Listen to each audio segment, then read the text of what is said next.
Hello students, welcome to concept world. हम लोग class 9 का सिलेबस कवर कर रहे हैं and we were doing chapter 1 which is real numbers.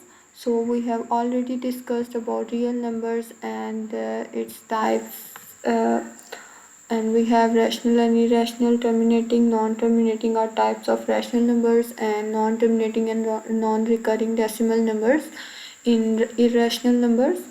So ये हम पहले डिस्कस कर चुके हैं 3 लेक्चर्स में. Today our topic is representation of rational and irrational number on number line.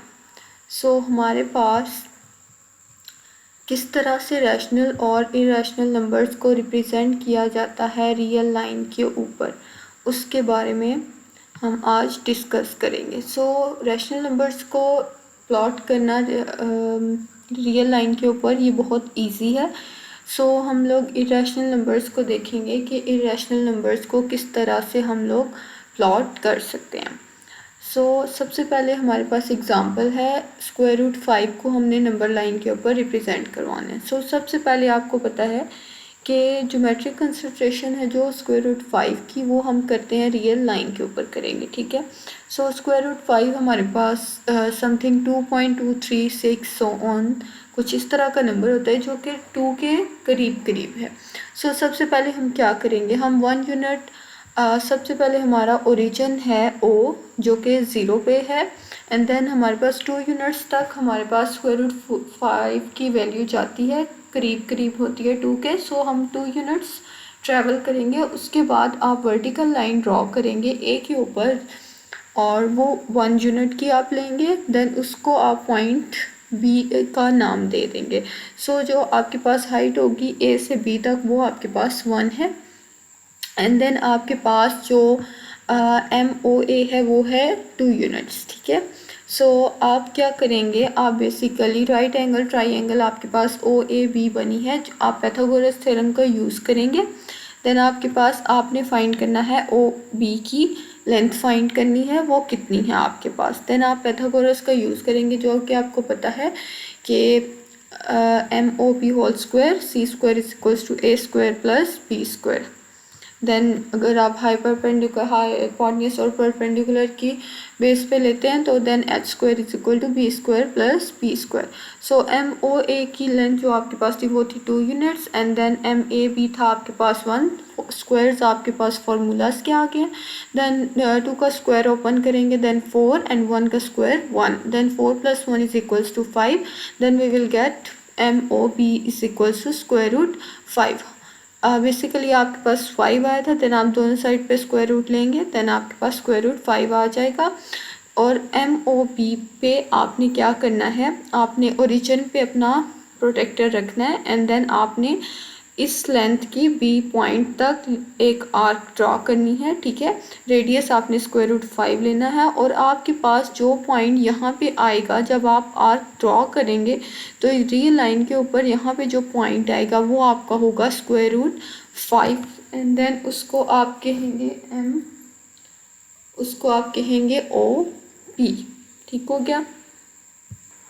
I hope कि आपको समझ आ गई होगी. इसी तरह से आपने क्वेश्चन नंबर 2 को सॉल्व करना है, और सेम इन्हीं लाइंस पे आपने सिर्फ वैल्यूज़ को चेंज करना है, और उसी के अकॉर्डिंग जितनी आपके पास स्क्वायर रूट में वैल्यू होगी आपने उसी के अकॉर्डिंग उसकी डेसिमल में वैल्यू देखनी है, और आपने बेसिकली उतने यूनिट्स जिस नंबर के करीब आ रहा होगा उतनी आपने यूनिट्स ओरिजिन से ट्रैवल करना है, एंड देन आपने वहाँ पे एक वर्टिकल लाइन ड्रॉ करनी है, और उसके बाद आपने पाइथागोरस थ्योरम का यूज़ करना है, और अपनी ओरिजिन से उस वर्टिकल पॉइंट तक आपने लेंथ फाइंड कर लेनी है, एंड देन वो पॉइंट पे आपने ओरिजिन पे प्रोटेक्टर रख के उस पॉइंट B तक आपने आर्क ड्रॉ करनी है और अपना पॉइंट फाइंड कर लेना है. ओके.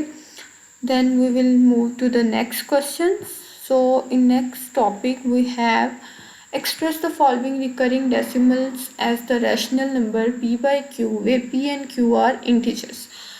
आपने इन रिकरिंग डेसिमल नंबर्स को, रिकरिंग हमने देखा था कि रिकरिंग डेसिमल नंबर्स कौन से थे, वो आपके पास वो नंबर्स होते हैं जो पॉइंट के बाद रिपीट करते हैं। ओके, एक पैटर्न रिपीट करते हैं। ठीक है, फॉर एग्जांपल 0.5 बार है तो इसका क्या मतलब है कि पॉइंट के बाद 5 रिपीट हो रहा है। ओके, सो ये टर्मिनेट तो नहीं हो रहा लेकिन एक पैटर्न रिपीट कर रहा है। तो सो ये रिकरिंग डेसिमल नंबर्स हैं और ये आपके पास रैशनल में लाई करते हैं। सो फर्स्ट ऑफ ऑल आपने लेट कर लेना है x को 0.5 बार के इक्वल, देन आपने इसको बार हटा के आपने पैटर्न लिख देना है जो कि है 0.5555 सो ऑन। ठीक है, 5 रिपीट होता जा रहा है। देन आपने क्या करना है, उसके बाद आपने दोनों साइड्स पे 10 से मल्टीप्लाई करना है। ओके, पॉइंट के बाद आपके पास एक ही नंबर रिपीट हो रहा है तो आपने क्या, जब हम पॉइंट हटाते हैं देन आप पॉइंट के नीचे 1 लगा के देन आप 0 लगाते हैं और इस तरह से आप अपना पॉइंट ख़त्म कर देते हैं। ठीक है, तो इसी तरह से आपने दोनों साइड्स पे 10 से मल्टीप्लाई करवा देना है। देन आप इस इक्वेशन 1 को 10 से मल्टीप्लाई करवाएं तो 10 को आप अगर x से मल्टीप्लाई करवाते हैं तो आपके पास आ जाएगा 10x। एंड देन अगर आप मल्टीप्लाई करवाते हैं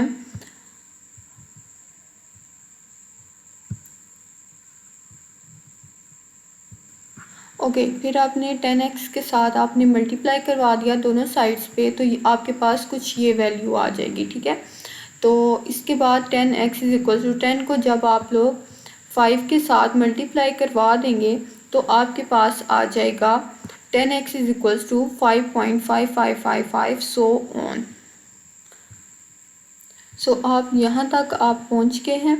उसके बाद आपने नेक्स्ट मूव करना है और आपने क्या करवाना है, सब्ट्रैक्ट करवा देना है इक्वेशन 1 और इक्वेशन 2 को। Subtracting equation 1 from 2, 10x minus x is equals to 5.5555 so on minus 0.5555 so on.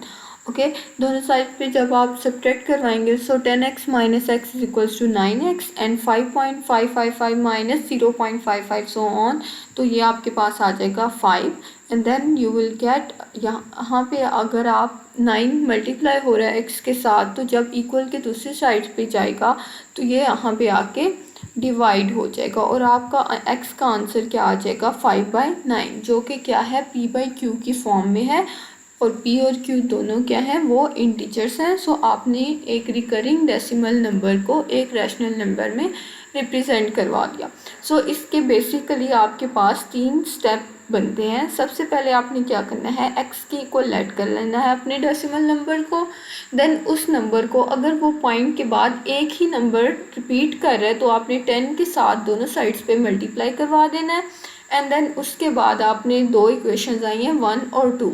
सो ये आपके पास इक्वेशन 1 थी और ये इक्वेशन 2, इनको आपने करवा देना है सब्ट्रैक्ट। सो थर्ड स्टेप में आपने सब्ट्रैक्ट करवाया, देन आपके पास 9x इक्वल टू 5 आया एंड देन यहाँ पे 9 आपका मल्टीप्लाई हो रहा है तो इक्वल के उस साइड पे आपके पास ही जाके डिवाइड हो जाएगा। सो आपका एक x एक रैशनल नंबर आ गया जो कि है 5/9। So here the solution. So इसी तरह से आपने नेक्स्ट जो आपका क्वेश्चन नंबर 3 है वो सॉल्व करना है। So here it is, express the following as a rational number p/q where p and q are integers and q is not equal to 0. So in first part we have 0.4 bar. So सबसे पहले आपने क्या करना है 0.4 बार, तो इसको आपने सबसे पहले x के इक्वल लेट करना है। So here it is, exercise 1.1 question number 3 part 1 0.4 bar. So in solution, first of all, in first step we will let x is equal to 0.4 bar. Okay, basically उसी तरह से आपने x को 0.4 बार के equal let कर लिया। Then आपने बार repeating है तो 4 4 4 सो ऑन। ठीक है, सो दोनों साइड्स पे आपने इक्वेशन 1 को मल्टीप्लाई करवाना है 10 के साथ। 10 कैसे, आप 10 आपको कैसे पता चलेगा, अपनी 10 से मल्टीप्लाई करना है 100 से 1000 से। ये डिपेंड करता है कि पॉइंट के बाद आपका नंबर जो है वो 2 डिजिट नंबर पैटर्न रिपीट हो रहा है, 3 डिजिट नंबर पैटर्न रिपीट हो रहा है या 1 डिजिट पैटर्न रिपीट हो रहा है। ठीक है, सो जैसे कि आपने पहले भी देखा होगा, आप छोटी क्लासेस में कर देते 0.4 है तो इस पॉइंट आप ख़त्म करने के लिए 1 की प्लेस पे पॉइंट की प्लेस पे आप 1 नीचे ही रखते थे एंड देन उसके बाद जितने भी डिजिट्स होते थे पॉइंट के बाद वो उतने 0 लगाते थे। तो इसी तरह से 10 है तो 0.4 एक ही डिजिट है तो आपने 10 के साथ उसको मल्टीप्लाई करना है। अगर यहाँ पे 41 होता देन हम 100 के साथ करवाते, 49 होता 493 होता देन हम 1000 से करवा देते, ठीक है। इसी तरह से आपने इसको करना है। उसके बाद नेक्स्ट आपने 10 के साथ मल्टीप्लाई करवाने के बाद आपके पास जो इक्वेशन आएगी वो आएगी 10x is equal to 4.444 so on. Then आपने उसी तरह से इक्वेशन 2 और इक्वेशन 1 को सब्ट्रैक्ट करवा देना है। सो इक्वेशन 1 को आपने सब्ट्रैक्ट करवाना है इक्वेशन 2 से। So subtracting equation 1 from equation 2, okay. Equation 2 में से आपने इक्वेशन 1 को सब्ट्रैक्ट करवाना है। So 10x minus x is equal to 4.44 minus 0.44, left hand side से and then right hand side से सब्ट्रैक्ट हो जाएगी। देन आपके पास आ जाएगा 9x equals to 4, so x is equals to 4/9 and you will get your answer in the form of rational number where p and q are integers, so you get the answer in p by q form. So in second part you have 0.37, so basically इसमें क्या change आएगा, अब इसमें point के बाद 2 digits आ रहे हैं और पैटर्न रिपीट होता जा रहा है 373737। सो आपने 100 के साथ मल्टीप्लाई करवाना है दोनों साइड्स के एंड देन आपने उसी तरह से सब्ट्रैक्ट करवा के आपका आंसर आ जाएगा और वो होगा x is equal to 37/99, okay. इसी तरह से 0.21 है तो आपने सेम सेकंड पार्ट के स्टेप्स पे इसको सॉल्व करना है, ठीक है। सो ये आज का हमारा लेक्चर था, आपने इसको अच्छे से रेडी करना है and then you will get I think a good marks. So best of luck, अल्लाह हाफिज़।